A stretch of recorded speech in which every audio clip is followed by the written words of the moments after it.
Hi everybody, this is NCD. It is Thursday, October the 31st, and I'm coming to you with a post-op tummy tuck update. It will be 2 weeks tomorrow since I had my abdominoplasty, and I have to say that I am doing very, very well. Thank you to everybody who has sent me messages and left me messages on Facebook, and it has meant a great deal, and having Facebook to go to and leave little messages on, or YouTube to watch videos on, has been a great distraction while I'm supposed to be taking it easy, right? So I did do a little bit of a video of my tummy, and I'll tuck it in here somewhere. What I want to say about that is I'm not doing the dressings myself. I go into the treatment center once a day to have them done.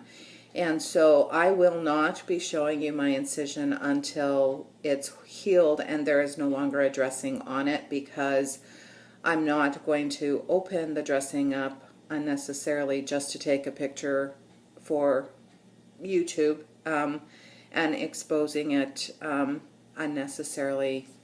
So I will show it to you once the dressings are off. What I will say is that the healing process so far has been going really well.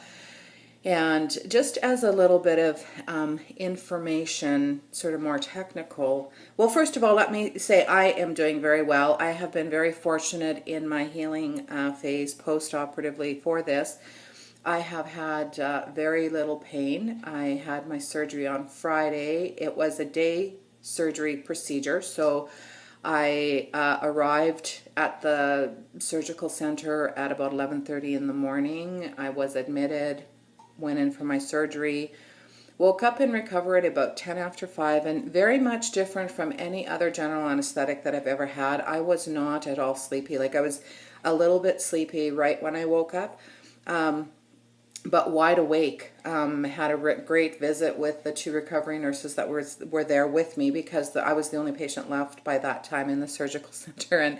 And so while they waited for my sister-in-law to get there to come pick me up when I was ready, the 3 of us had a lovely chat, because I used to nurse with one of the girls, or I knew her through nursing burn patients, because she worked in ICU and also looked after some of the burns before they would come down to the burn unit. So I mean, I came back home then, and my sister-in-law and her aunt, who had come with her to pick me up and to bring me home to settle me in, had a couple of glasses of wine. I sat visiting with them. I mean, it's unlike any other anesthetic. Normally, I've been so groggy post-op that I didn't know my name until 2 or 3 in the morning, hardly, right? Or it's just sort of a fog. So that was very different. Also, I should go and get it. Just a second. Maybe it's right here. Is this it? No. Where the heck did I put it?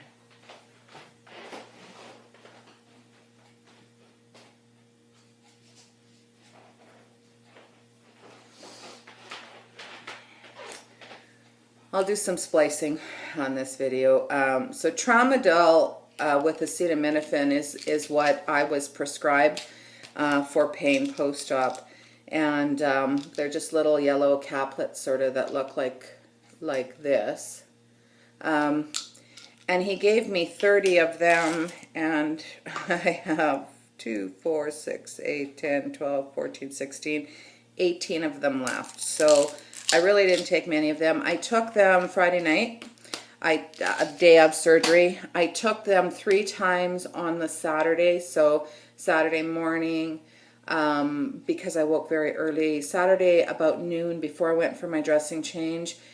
Saturday at about 4, I took just plain Tylenol extra strength, and then Saturday night at bedtime, and then I took them Sunday morning, and I haven't had to take them since, which I'm really happy about. Not because I have a problem. I think that nobody should be afraid to take a narcotic painkiller if you're truly having pain. They've done research studies on, and I know this through my work with burns, because quite a few of our patients would resist asking for morphine because they were so terrified of becoming addicted to morphine. And what research has shown over and over and over again is that if you are truly having pain, the chemicals that are being released in your body associated to that pain. You can take, like with burn patients, they will have been on morphine for months sometimes, and if they decrease the morphine appropriately as their pain levels decrease, there is no history of an addiction. So if you are truly having pain, use the painkillers that have been prescribed for you. They're very important, because two of the things that are most important post-operatively is that you need to move and you need to breathe. So what's one of the potential risks of general anesthetic? It's atelectasis and pneumonia in your lungs if you're not breathing deep enough. So because it's our abdomen that's impacted, what happens is people sometimes will breathe very shallowly. And if you do that, you're not expanding your lungs enough, and you can get a buildup of fluid in your lungs, which you don't want to do. So some physicians will give you a spirometer to blow into. I've seen some people have that. Mine did not. But as what I recommend that you do, and what we would tell all of our patients post-general surgery, is you need to do your deep breathing exercises. So you breathe in through your nose, out through your mouth 3 times. And on the 3rd time, you cough lightly, splinting your stomach. So it's...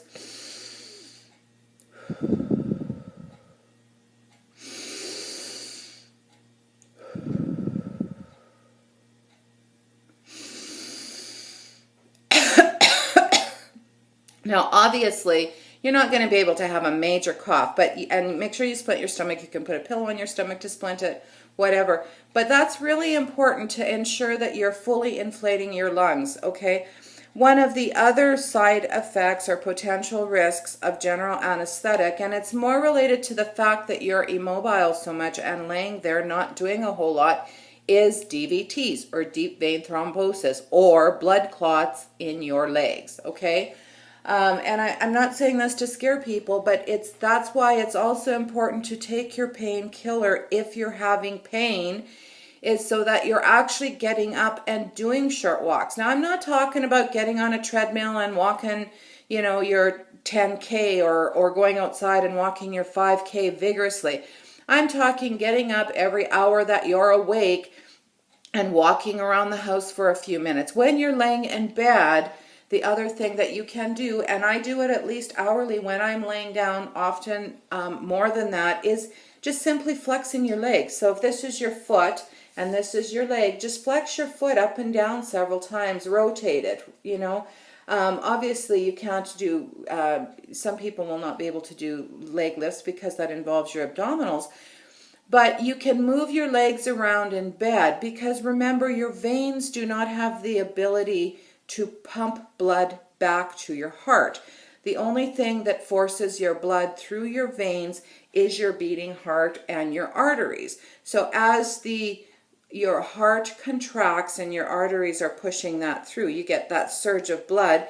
If this is your vein, when your heart pumps, the blood surges and it pushes through valves that are in the vein. So you have valves in your veins that are I don't know how to, that sort of are cupped like this, right? So when the heart pumps, the blood surges through and it forces the valve open.